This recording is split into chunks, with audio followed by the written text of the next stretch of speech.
Okay, so welcome to the resource navigation workshop. There's a couple of different things we're going to go over in this session, but essentially we're starting with the idea that there's so many resources out there and we're kind of looking for a starting point. So in terms of you probably know where to start. You've been in the hackathon sphere for a while, but this was just more of an overview, intro level workshop on how to kind of navigate different types of resources that are out there. So in terms of the agenda, we're going to go over a brief introduction. That's also going to go over like what else we're going to discuss in this. We're going to find that starting point in terms of what resources there are.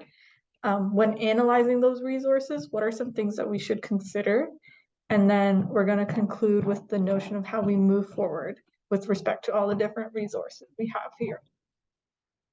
So in terms of the introduction, there's a ton of resources. We're currently in the information era. We have access to so much. We have access to the internet, which exposes us to so much more. Even within this hackathon, we've been outputting information like crazy. And it's a matter of, there is all this information. What do we do with it? Where do we start? And so that's what this workshop is meant to do. So why do we have these workshops? What resources are there? Where can we find them? How do we organize them and how do we analyze them? And then finally, what comes out of all of that is how do we communicate it? And I think through that mentorship that you're providing to the two like newly formed members of the team, you probably have a lot to share on this front as well. I'm going to rewind a bit in terms of why do we need these resources. So like you mentioned in the Slack channel, there is a starting point whenever you're starting to develop a solution for a hackathon, and it's identifying what the problem is. So we're going to need resources to figure that part out. So far, I think the market research workshops and the value proposition workshops have probably covered the content with respect to what it is we're looking for in that component. On the other front, we also need resources to back up our solution. Why is our solution the one that we should be supporting?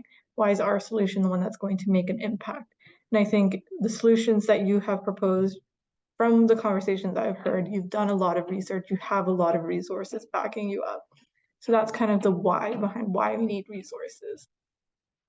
In terms of what resources are out there and where we can find them, I kind of categorize them into three very, very broad sections. It's not limited to this. And you might agree or disagree with this, so feel free to jump in. But there's the academic section, which is very broad in the sense that it is not just academics. So where to find them? I have Google Scholar, JSTOR, DOAJ, Cambridge Core. These are some databases where you can find research articles, research papers, journal articles from people who have attended like post-secondary institutions, or people who are currently studying, or those scholars who have moved beyond that, but they've done a ton of research in their field and they wanted to contribute and they wanted to publish and it's out there. So when you're looking at academic resources from like that scholarly perspective, you're really looking for those peer-reviewed articles. There are other ones that are out there. They're reliable. You just have to consider a couple things. And even with peer-reviewed, you have to consider certain things. They might have digital books and chapters on there. So that's another thing that's super helpful. I would flag that a lot of these sources are usually not free. So from our end, like I have access, because I'm a university student, I have access to certain databases which allow me to gain certain insights in certain papers, which not everyone does. So I do recognize that. I think Google Scholar is usually a good starting point if you're looking for some academic sources. And then from there, you have a bunch more. I think DOAJ, which is like the domain for like open access journals, that one's also a good one. I'm pretty sure that one's free. And there's a few more that I would look into. On the other side, what I have coupled with academic papers is like government reports, policy papers, business reports. I would say those are equally important and those are equally as substantial in terms of finding information. Within this hackathon, I've been in calls and I've been joining things, and I've noticed that there are some folks who are looking at implementing things, whether it's within their school community or whether it's in their like municipalities. Information with respect to what is currently being done and what you have to implement or what policies are there to support you that can be found through these types of articles and these types of papers. So these are usually accessed on like the government websites or stakeholder websites. So I would look into, for example, education. That's where I've done a lot of work. If I were to look for more policy papers, I'd look at maybe what People for Education is saying, or what they have published, or Asta Eco, which I'm going to bring up, what have they published? And those are some things you can look into. Business reports, when you are defining your problem or your solution, but particularly your problem, you might be looking for what businesses are doing, and you can find a lot of information sifting through business reports. That's a lot of work. I understand that. It's not necessarily the most thrilling work, but who doesn't want to spend their Saturday looking through a business report? And then I move into media. This one's out there, and people have their skepticisms to using media as a source and not using them. But I would say you hold that skepticism across all types of information, and I'll get to why a bit later. But with respect to media, there's news articles, news reports, documentaries, and then on the flip side, there's also like TV shows and web series, which I would still keep in mind with, again, certain considerations. Social media posts and blogs. These are still really, really important. And I would say that because of a couple different contexts where I've seen things used, and how this information is really synthesized in a way that it is able to be understood by someone who hasn't done extensive research. So when you are looking at methods to communicate to someone who hasn't been fully equipped with the information that you are, this is where you could look at strategies and reflect on that. Alternatively, they might be reporting on something that is super recent and super important in a frame that you hadn't necessarily seen before. They might contextualize it a bit differently. And that's why I'd say the media is also another great source out there. And finally, we have community. I think this is where you've been super involved, and you probably have more information than I do. But the Climate Change Makers Challenge, you've been putting stuff out there, sharing ideas, sharing tips, been mentoring other groups. That's the community resource. We've had other folks who've been sharing links, who've been sharing articles, posts. That's what we're talking about in terms of community and that as a resource. So when you're joining these hackathons, when you're joining this Climate Change Maker Challenge, any other competitions, that is a resource in itself. And then the networks that you get introduced to, the mentors that you get introduced to, and the innovators that you're introduced to, they're all resources. And in this community, we're all united by the fact that we want to support the climate. We want to help change what's going on with respect to our climate health. So that is another resource that is out there. Do you have any questions so far?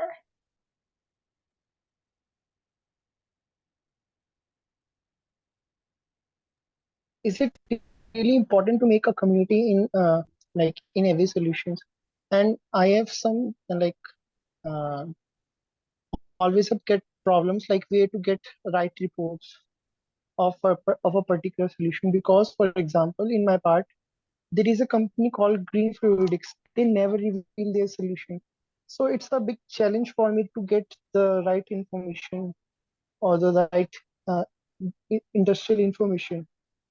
Can you explain about that part? So I'm just gonna double check that I heard you completely, just because the audio was cutting out a bit. But in terms of community, you're asking how important is the community resource when it comes to presenting your solution? Is that correct? Yes. Okay. And then the second part of the question, I missed that. So basically, I was asking, I always get some issues with the problem of searching the similar work the people are doing in the maybe in companies. For example, in my solution, there is a company called Green Fluidics. They never reveal their solutions, or maybe how their process is being done. So it's very challenging when we are finding related work on the internet, maybe on the Google Scholars, like how to tackle such problem or issues. Okay, sounds good. So I'll address the first question and then I'll move into the second one. So in terms of the first one with community, the reason that's important as a resource is firstly, when you're in a competition, you might have a team composition where you've come up with a solution, but within your team, you don't have all the resources to actually actualize it or realize it. And so in those scenarios, that's where the community becomes really helpful, that you can ask other people questions, you might be able to get help, you might meet, for example, if I were to come up with a solution that requires an app, but my coding abilities aren't to the extent that I would like them when it comes to developing the app. I would then reach out to my community, ask if there's someone who's willing to support me in that component. And then that is how that's a resource that could help me. I'd also want to make sure that we, get along, that our values are very similar, that we are very passionate about the solution. But in terms of using that community as a resource when you're trying to actualize your solution, it's really for that access of here's what I don't have within my team, but I do believe in my solution. And so how do I really want to turn it into something that can happen? That's where I refer to my community and say, hey, is there a developer who's willing to help me out, create this app so that I can turn my solution from a theoretical idea to a real, actually implemented idea. With respect to like the roadblocks when searching things, I found one, as specific as you can get is one approach. The other thing is you might have companies that are established and they might not reveal all components of their solutions because of patents and legalities, and they don't really want other people taking what you have. So depending on what that company's motive is they might actually be open and receptive to having a conversation. So if you see a contact us page, feel free to contact them. They might be willing to have a conversation and they might actually be willing to share their ideas with respect to how they are achieving it. But alternatively, if it's a solution that's been based on like some sort of science or something like that, you might have to actually do a bit more research and dive into here's the concept, here's what they're applying, and then you'd actually have to look specifically at what they're doing. You might have to do a little bit of like detective work and look into their solution a bit more, kind of as an investigator rather than just looking for the information laid out in a simple way. Does that make sense? Right, I got your point. Okay. Yes. Sounds good. And I will like go into a bit more depth in terms of what I mean. So the next component was a scavenger hunt. So if you want to do it, we're more than welcome to do it. But if you wanted to pass, I can skip. What's your perspective?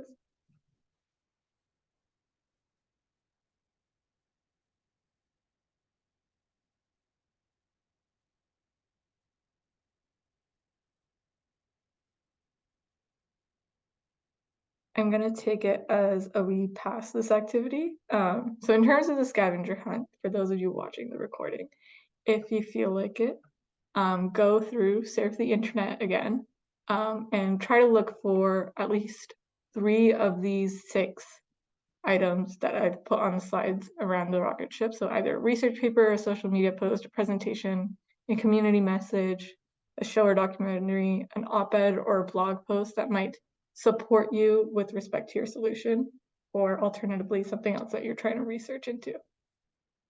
In terms of why I wanted to run the scavenger hunt, it was because we all actually come from different backgrounds, which means the sources we bring out will actually be quite unique based on what we are comfortable with and what we typically defer to.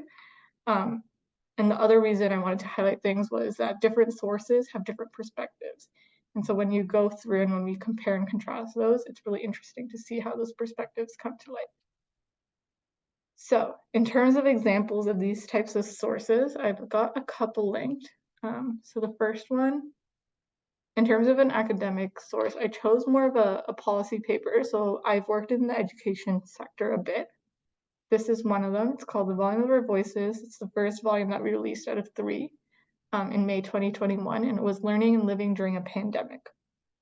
So what this is it's basically a paper that provides policy recommendations based on research that has already been conducted. So instead of running our own, I guess, research project as is, we took secondary research and then we looked for testimonials and we collaborated those 2 resources to present this report. However, I've used this paper also just as a resource, as is in many of my academic papers that I've submitted throughout university. And so that's something that I wanted to bring to light, was that this is a paper that you think is not necessarily a traditional academic source, but it is an academic source in the sense that it is a policy paper. And it goes over different components, different studies that have been conducted by stakeholders, and it provides consequence, so like policy recommendations. So that's kind of something that I wanted to put out there as an example.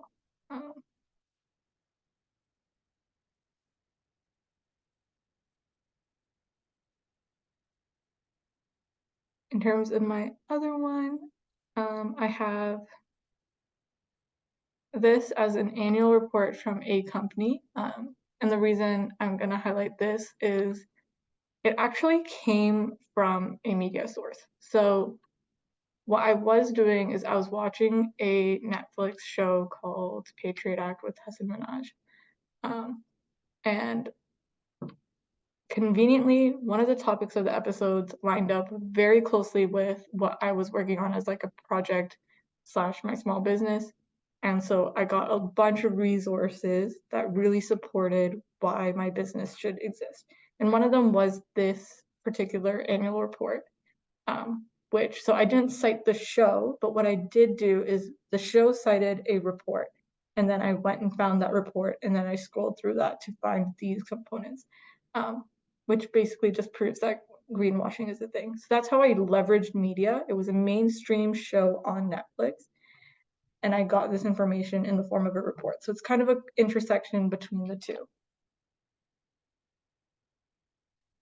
And then my last source that I have here is the Slack community. So there was a member, I have that block, but there was a member who shared a link, and they were someone who wanted to have a discussion post that, but that's again another way we leverage our community. We're sharing links, we're sharing articles, we're sharing posts, and that's another resource. So that's just something that I wanted to share.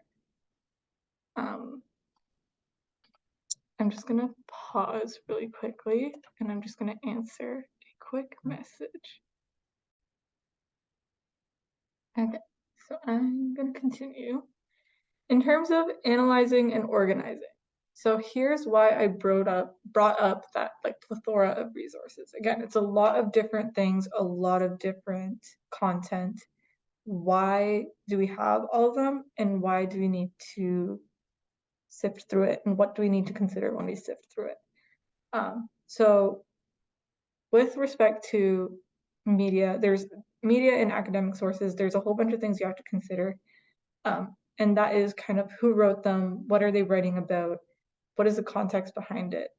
And the same thing goes with like produced content in terms of like film, shows, podcasts, all that stuff. So some things that we've been told to consider, this is something that I've pulled off of the U of T website, advice for writing website, but it really applies anywhere, is claims / purpose. So what is it that they're actually claiming? What's the information that's being put out there? Context, that's something that I find really key. And that is kind of who's writing it. Do a little bit of background research on who the author is. Where are they based from? Why that's important is because that might inform some bias. And you want to know that. Besides bias, it might actually also reveal some information gaps. So something that's kind of being mobilized in the innovator space, in the change maker space, is addressing the global south and the global north. Also that there are different lenses and different perspectives, there are different systems. And so accounting for that when you're looking at the different types of research and different types of articles that you're reading, what is being presented, who is presenting it, where is it coming from? And is there something, or is there another source from somewhere else that could challenge that? Both are equally important to look at. And the reason that context is important is because it kind of informs the kinds of reasoning. So the theory behind someone's claims, the evidence they use, the type of evidence they use, the type of weight they give to each type of evidence, and that's their rationale. That rationale comes off of different things. It's been informed by what they've learned, what they've kind of grown up in that atmosphere. And so that's why there's kind of that graph with different pieces and different percentages, because it's there to kind of represent that different people from different backgrounds will weigh certain components differently. This is particularly important with the lenses that we are prioritizing in this competition, and I would also recommend that you go attend the Indigenous knowledge workshop tomorrow, because that will also go into a different type of knowledge and a different type of resource that is equally important. And then you evaluate. So based on everything above, based on the claims, based on the context, based on the kinds of reasoning, based on who that source is, like CNN versus Fox, that's always an example we use in terms of talking about US media. I also am studying political science. A lot of my examples might be political based rather than climate, just because it's a little bit kind of on the fingers, on the top of me, spontaneous for me. So Fox and CNN is something we talk about. So what is CNN outputting versus what is Fox outputting? And is there a difference between those? And then in terms of organizing this information, you do want to analyze based on those components and you do want to evaluate that. But when it comes to organizing, you really know yourself, and that approach follows who you are. So you might want to organize your resources by what supports your solution versus what doesn't support your solution. If your solution has different components, then you might have it based on topic. So it's really based on who you are as someone and what frame of mind works best for you. Is it something you do digitally through a template? Is it something that you do tactilely? I like sticky notes, so I will put sticky notes and I will highlight things. And I'm very tactile in that sense. So that really comes up to you. That's where you put yourself first and go, how am I best able to comprehend this information? How can I make it easily compressible and understandable for myself? And that's where those organization techniques come in. And I'm more than happy to chat about those like offline or after we're done this workshop. If you have specific questions on how to organize your resources, then I'm more than happy to walk through that. In terms of presenting the information, so that's the next step. We've gotten all this research done. We have all this information. What comes next? This is where I, as like a presenter, am going to do things. I'm not going to go into too much depth because when it comes to a pitch for a hackathon, and specifically this hackathon, Shitangshu is going to go into more depth at a workshop tomorrow. So I would recommend, if you really want to know what's happening in terms of the specifics, you attend that workshop. But what's important with respect to the relationship of resources to presenting that information is you should be informed. That's where the research comes. That's why you need that plethora of resources and that plethora of information. But then you really have to think critically about what the best way to inform someone else is. So in terms of a policy or in terms of an education paper, I might know every single detail. I've done all the analysis, I've done everything. But when I present the same report, I'm going to do it in a way that is very easily understood by the person I'm presenting it to. So that's the first thing you want to consider is your audience. Who am I presenting this information to? The second component is leveraging different resources for different purposes. So you should know by the time you're done your research, how am I or how am I going to use this piece of information that I've gotten? So that's where that organizing component comes. And then, sorry, did you have a comment in the chat? Right. So like you have said, we should know the right market size. It's called TAM, total addressable market. Like how many people are facing such issue, or maybe like how many people are suffering from the same problem. That is what one should know. Yeah, absolutely. So that's again like another example of like what information you're looking for and how to present it. So yeah, in terms of what we're talking about here, we've gotten this information, now how we're going to move it. I have a couple of examples that I'm just going to quickly walk through. The first set of, okay, that's not work.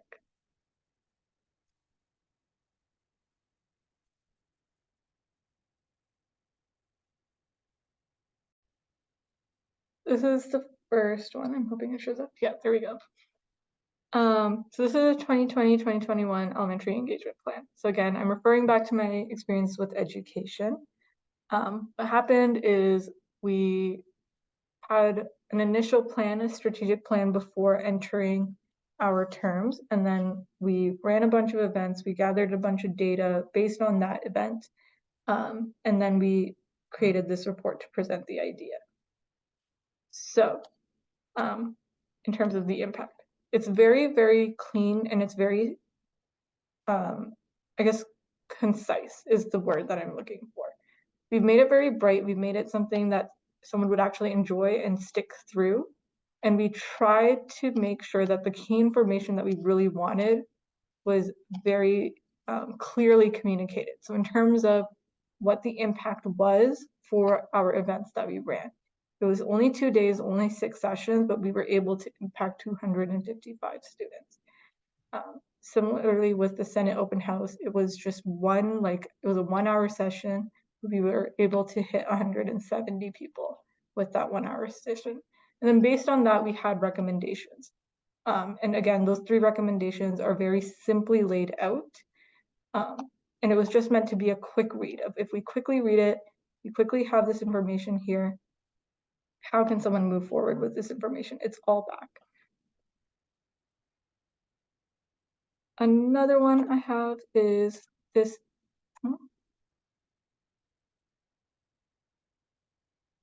There we go. Is this e-learning report? Again, education. We had a big moment where e-learning was going to be mandated. So this was a survey and then its responses being very clearly articulated in graphics and numbers with like a layout that is understandable. And this was presented again to another group of politicians saying, hey, you proposed this idea, but this is why you shouldn't go for it. And so that's just another way of presenting your idea, making sure you knew your audience. So in the first one, it was more so to a board of trustees who we'd done the work for them and we were saying, here's how you should move forward with it. This one is, you have put something out there to the public, but we think it's a bad idea and here's why. So it's about knowing that. Have you made this PPT on? Sorry? So you have made this PPT on Canva or like PowerPoint or some other tool? Yeah, so the first one was, this particular PowerPoint is made on Canva. The first elementary engagement plan, that PDF was made on Canva. The e-learning report, we used Adobe for that. So that's like, those are a couple of different things we have. So those were a little bit of the resources used in the first 2 were, you know, reports that have been conducted, very research-based, very policy-based. It's a lot more of those traditional sources that we look at. The other set of resources that I've got is, actually it's not this here. And the reason I want to show this is not because it's not the same thing in terms of we're putting like change making advocacy work out there. This is more so an article. But what I did want to show was the use of social media, and that was the tweets that are on the front page. Just that alone has communicated different ways of going through and different evidence with respect to the story that I try to tell later in this article. So with respect to how I created this, I use Canva again for this. That's usually my go-to for simpler projects. And then for a little bit more professional, I use Adobe. And then the last link I wanted to share was this pitch deck. And again, the reason I'm sharing this is we use media, but in terms of why we use the media, it's just the headlines and we use it to tell a story. So the context behind this is it's a pitch deck. We're trying to pitch our company, which was like a social, it was like a mental health resource through journaling during a time where like there was a lot going on. And so we really just wanted to showcase that story of there's a lot going on. So we used all these different articles and the headlines in them to showcase that there is a lot going on. And it was just purely for that story. So we knew that the purpose of our articles was to tell a story, and it was to tell this story. So that's just another way that resources are used when presenting information. And it comes down to knowing what your audience is and what is it that you're trying to get across.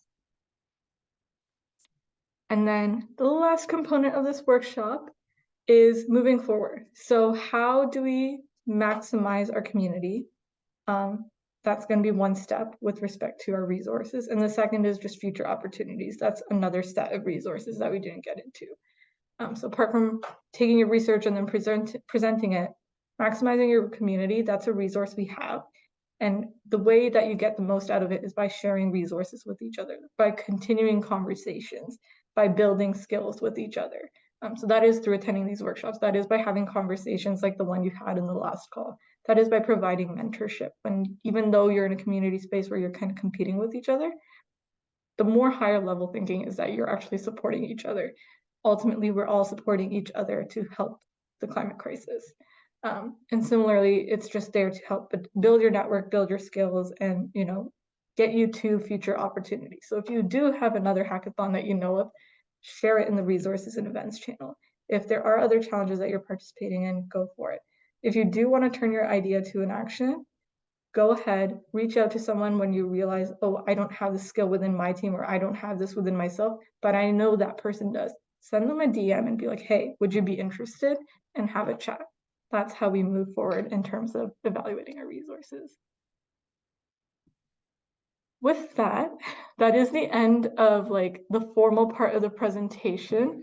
I am happy to take questions. I know that was a lot of information. I went by it really quickly because we only have an hour.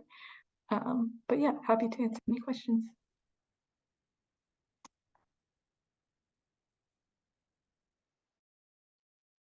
My question is like, how